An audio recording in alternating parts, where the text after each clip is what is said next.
दिल्ली में गृह मंत्री अमित शाह के आवास पर कैप्टन अमरिंदर शाह ने मुलाकात की। दोनों के बीच करीब 45 मिनट तक बातचीत हुई। बीजेपी में शामिल होने की अटकलों के बीच कैप्टन के मीडिया सलाहकार रविंद्र टुकराल ने कहा, अभी कुछ भी कहना जल्दबाजी। अमित शाह से मुलाकात के बाद कैप्टन ने ट्वीट कर कहा, किसान आंदोलन पर गृह मंत्री से चर्चा हुई है। उनसे तीनों कृषि कानून रद्द करने और एमएसपी पर गारंटी देने की अपील की। संकट को जल्द से जल्द सुलझाने की गुजारिश भी की है।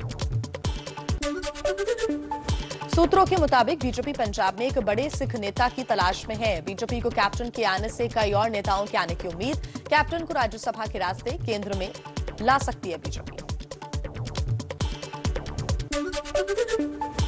अमित शाह के बाद अब बीजेपी अध्यक्ष जेपी नड्डा से मिल सकते हैं कैप्टन अमरिंदर सिंह। मोदी कैबिनेट में पद के कयास। सूत्रों के मुताबिक कृषि मंत्री बनने का ऑफर मिल सकता है। अमरिंदर सिंह और अमित शाह की मुलाकात पर रणदीप सुरजेवाला का अजीबोगरीब बयान। कहा, दलित विरोधी राजनीति का केंद्र कहीं और नहीं, अमित शाह जी का निवास बना हुआ है। कैप्टन के समर्थन में उतरे कपिल सिब्बल। बोले, हमारे नेता हमें छोड़कर क्यों जा रहे हैं, इस पर सोचने की जरूरत है। पार्टी की हालत देखकर दुखी हूं। सीडब्ल्यूसी की बैठक बुलाने और जल्द अध्यक्ष के चुनाव की उन्होंने मांग की है। कपिल सिब्बल ने एक बार फिर आलाकमान को आईना दिखाया। कहा, जो उनके करीबी थे वो छोड़कर जा रहे हैं।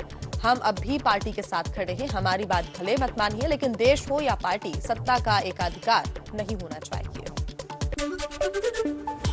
सूत्रों के मुताबिक कांग्रेस में G23 ग्रुप की ओर से वरिष्ठ नेता गुलाम नबी आजाद ने एक बार फिर सोनिया गांधी को चिट्ठी लिखी है। सीडब्ल्यूसी की आपात बैठक बुलाने की मांग की गई है।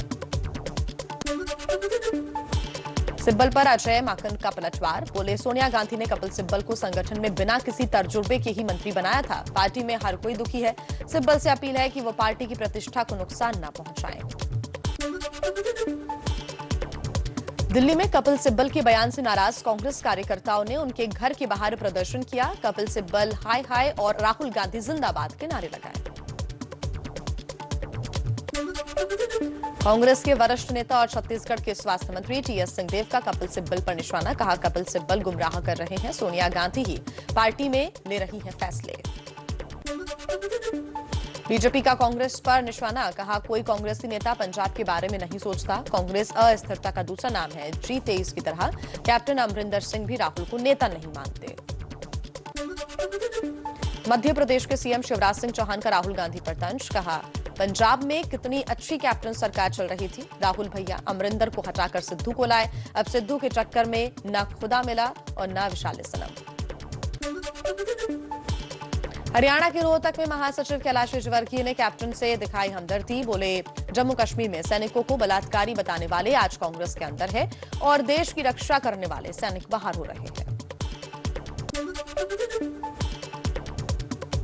गाजियाबाद के लोनी से बीजेपी विधायक नंदकिशोर गुर्जर का विवादित बयान। नवजोत सिंह सिद्धू को जोकर कहा तो कन्हैया कुमार आईएसआई का एजेंट बताया। टीएमसी के राष्ट्रीय महासचिव अभिषेक बनर्जी का कांग्रेस पर तंज। बोले, एसी कमरे में कुर्सी पर बैठकर राजनीति करना छोड़े कांग्रेस। अगर ये बीजेपी से नहीं लड़ सकती तो हम लड़ेंगे। चलिए कुछ और खबरों का रुख कर लेते हैं इसी तरह फटाफट अंदाज में। पंजाब कांग्रेस में सियासी संकट गहराया। नवजोत सिंह सिद्धू का इस्तीफा मंजूर कर सकता है नाराज पार्टी नेतृत्व। नए अध्यक्ष के नामों पर विचार शुरू। सीएम चन्नी को सिद्धू को मनाने का जिम्मा। सिद्धू की नाराजगी पर बोले सीएम चरणजीत सिंह चन्नी। फोन पर सिद्धू साहब से हुई है बातचीत, समाधान निकल जाएगा। लेकिन ये भी कहा कि पार्टी सुप्रीम है, विचारधारा सुप्रीम है, उसी के तहत सरकार चला रहा। सूत्रों के मुताबिक राहुल और प्रियंका दोनों सिद्धू के व्यवहार से नाराज है। प्रियंका गांधी के सलाहकार विभाकर शास्त्री ने सिद्धू को पार्टी से निकालने की मांग की। नवजोत सिंह सिद्धू ने वीडियो जारी कर कहा, ये लड़ाई मेरी निजी नहीं, हक और सच की है। हाईकमान को गुमराह नहीं कर सकता। दागी नेता अफसरों को वापस बहाल नहीं कर सकता।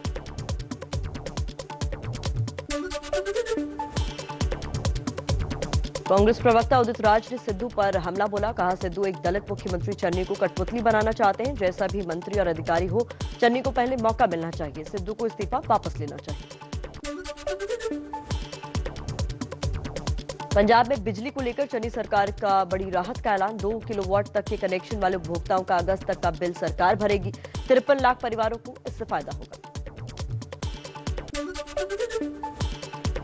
सरकार के फैसले से नाराज सिद्धू के इस्तीफे के बावजूद सीएम चन्नी का दो टूक बयान। कहा, लोगों के हित में फैसले लूंगा, सीएम की कुर्सी पर बैठकर बेईमानी या गद्दारी नहीं करूंगा। पंजाब में दिल्ली के सीएम अरविंद केजरीवाल का बड़ा बयान। कहा, पंजाब के लोगों को मुख्यमंत्री का ऐसा चेहरा देंगे जिस पर पंजाब को गर्व होगा।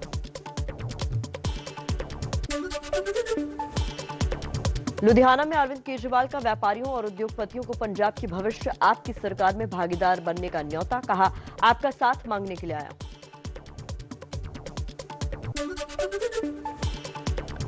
पंजाब में कांग्रेस के हालात पर केजरीवाल का करारा वार। बोले, कांग्रेस ने राज्य में तमाशा बना दिया है। केजरीवाल ने चन्नी को सीएम बनने के लिए बधाई और 5 काम पूरे करने की चुनौती भी दी। लुधियाना में अरविंद केजरीवाल का विरोध। होटल में जाते वक्त गाड़ी के आगे आए कुछ युवक, हाथों में पोस्टर लेकर केजरीवाल के खिलाफ की नारेबाजी।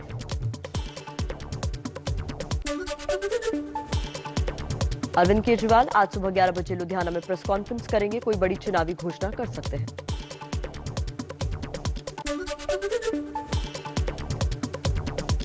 छत्तीसगढ़ कांग्रेस में भी कलह जारी। पार्टी के 8 विधायक दिल्ली पहुंचे। 15 के पहुंचने का दावा। बृहस्पति सिंह ने कहा, प्रभारी पुनिया से मिलकर बताएंगे कि 70 में से 60 विधायक बघेल के समर्थन में हैं।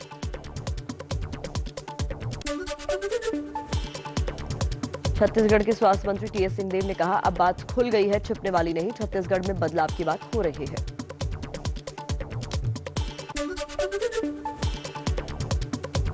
पश्चिम बंगाल में आज ईवीएम में कैद होगी मुख्यमंत्री ममता बनर्जी की किस्मत। भवानीपुर, जंगीपुर, शमशेरगंज विधानसभा सीटों पर उपचुनाव।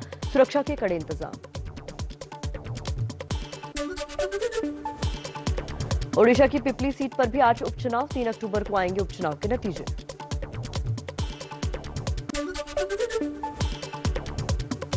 यूपी के सीएम योगी आदित्यनाथ आज कानपुर जाएंगे। कारोबारी मनीष गुप्ता के परिजनों से मिल सकते हैं। गोरखपुर के होटल में कारोबारी की संदिग्ध हालत में मौत हुई थी।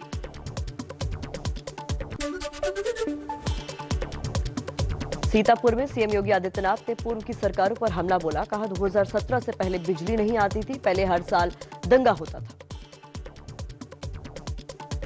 कुछ और जरूरी खबरों पर नजर डाल लेते हैं फटाफट अंदाज में। यूपी विधानसभा चुनाव के लिए कांग्रेस की 50 उम्मीदवारों की पहली लिस्ट पर आज लग सकती है मोहर। लखनऊ में प्रदेश चुनाव समिति और सलाहकार समिति की बैठक। प्रियंका गांधी मौजूद रहेंगी। यूपी में अस्तित्व बचाने की लड़ाई लड़ रही कांग्रेस ने पूरी तरह से प्रियंका को गांधी को आगे किया। राज्य के दौरे से लेकर पोस्टर तक में प्रियंका ही पार्टी का चेहरा बनी। पार्टी ने परिवर्तन ही संकल्प है, कांग्रेस ही विकल्प का नारा दिया।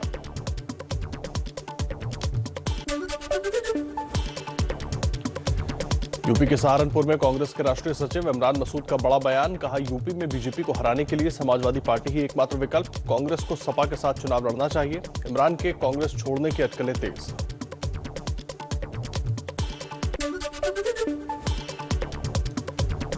कन्नौज में समाजवादी पार्टी के अध्यक्ष अखिलेश यादव ने पार्टी के संस्थापक सदस्य कप्तान सिंह यादव की मूर्ति का अनावरण किया। अखिलेश ने रथ पर बैठकर रोड शो किया। एक जनसभा को भी संबोधित किया। वाराणसी में ईसाई समाज के कार्यक्रम में शामिल हुए सुहेल देव। भारतीय समाज पार्टी के अध्यक्ष ओम प्रकाश राजभर समाजवादी पार्टी को लेकर बदले सुर। कहा, 27 अक्टूबर को गठबंधन को लेकर बड़ी घोषणा करेंगे। यूपी में चुनाव से पहले राजनीतिक समीकरण की कवायद तेज हुई। प्रगतिशील समाजवादी पार्टी के अध्यक्ष शिवपाल यादव से ओवैसी, ओम प्रकाश राजभर और चंद्रशेखर आजाद ने मुलाकात की। चुनावी रणनीति पर चर्चा हुई।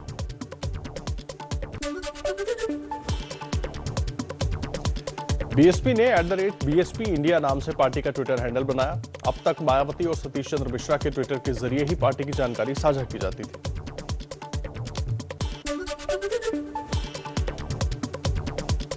AIMIM चीफ असदुद्दीन ओवैसी के मिशन यूपी की रफ्तार तेज। आज फिर बहराइच में एक सभा को संबोधित करेंगे।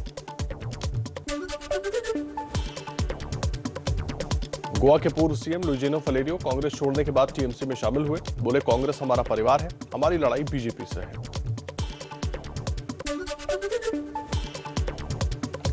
यूजिनो फलेरियो ने कोलकाता में सीएम ममता बनर्जी से मुलाकात कर टीएमसी की सदस्यता ली। गोवा एयरपोर्ट के इलाके में टीएमसी कार्यकर्ताओं ने ममता बनर्जी के पोस्टर लगाए। टीएमसी का दावा, गोवा में आज और नेता पार्टी में हो सकते हैं शामिल। टीएमसी नेता सुखेंदु शेखर रॉय, प्रसून बनर्जी, मनोज तिवारी और डेरेक ओब्रायन गोवा में मौजूद। बीजेपी छोड़ने के बाद पहली बार बाबुल सुप्रियो की निकली भड़ास, सीधे पीएम मोदी पर साधा निशाना। कहा, पीएम मोदी को बंगालियों पर भरोसा नहीं, तभी तो 7 साल में बंगाल से कोई भी फुल टाइम मंत्री नहीं रहा।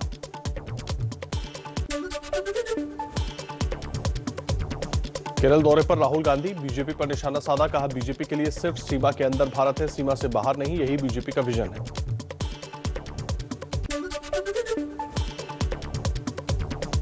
मध्य प्रदेश के मुख्यमंत्री शिवराज सिंह चौहान आज दिल्ली आएंगे। शाम 4 बजे प्रधानमंत्री मोदी से करेंगे मुलाकात।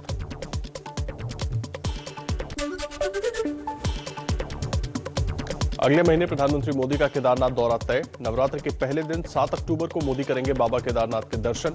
जॉलीग्रांट एयरपोर्ट टर्मिनल का लोकार्पण और ऋषिकेश एम्स में ऑक्सीजन प्लांट का उद्घाटन करेंगे।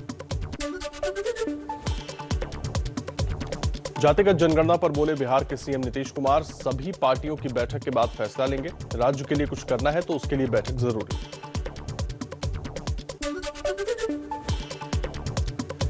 सीएम नीतीश कुमार ने मंत्री विजेंद्र यादव के बयान को खारिज किया। कहा, बिहार के लिए विशेष राज्य के दर्जे की मांग बहुत पुरानी है, वो जारी रहेगी।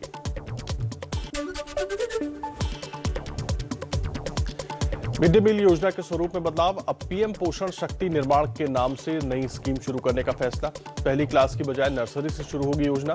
1 लाख करोड़ रुपए से ज्यादा खर्च होंगे।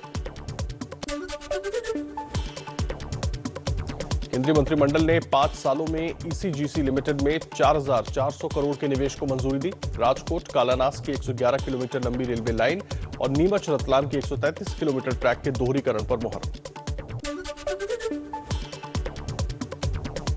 कानपुर में धर्म की पाठशाला चलाने वाले आईएएस इफ्तिखारुद्दीन मामले में एसआईटी ने जांच शुरू की। कानपुर के मंडलायुक्त आवास पहुंची एसआईटी की टीम, वायरल वीडियो वाली जगह की पड़ताल की। आईएएस अधिकारी के धर्मांतरण केस की एसआईटी जांच शुरू होने के बाद सामने आया शिकायतकर्ता शैलेंद्र त्रिपाठी ने बताया, जुलाई 2021 में की थी शिकायत। सरकार से जांच कमेटी में किसी सीनियर को शामिल करने की मांग की।